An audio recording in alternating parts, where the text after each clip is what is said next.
घायल हूं इसलिए घातक।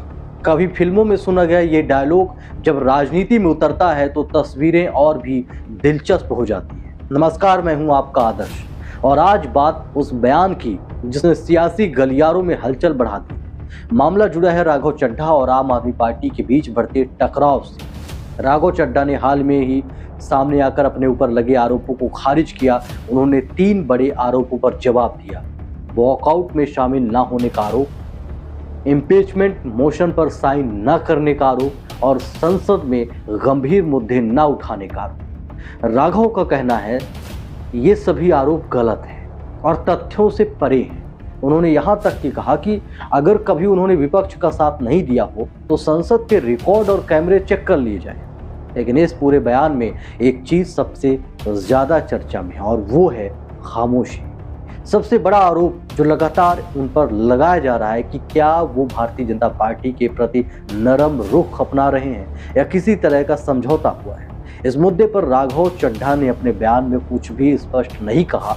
यहीं से सवाल खड़े होते हैं, क्या ये एक सोची समझी रणनीति है या फिर जवाब देने से बचने की कोशिश। अगर टाइमलाइन को देखें तो 2024 की शुरुआत में आम आदमी पार्टी के लिए बेहद मुश्किल दौर था। अरविंद केजरीवाल, मनीष सिसोदिया, सत्येंद्र जैन पार्टी के बड़े चेहरे कानूनी मामलों में उलझे हुए थे।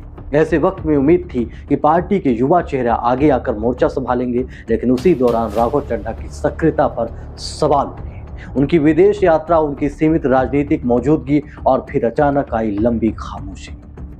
अब जब वो सामने आए हैं तो अपने ऊपर लगे कुछ आरोपों का जवाब तो दिया, लेकिन सबसे अहम सवाल को अनछुआ छोड़ दिया। दूसरी तरफ आम आदमी पार्टी का रुख भी सख्त नजर आ रहा है। उन्हें राज्यसभा में उपनेता पद से हटाया गया और यह संदेश भी दिया गया कि पार्टी लाइन से अलग चलना स्वीकार नहीं किया जाएगा।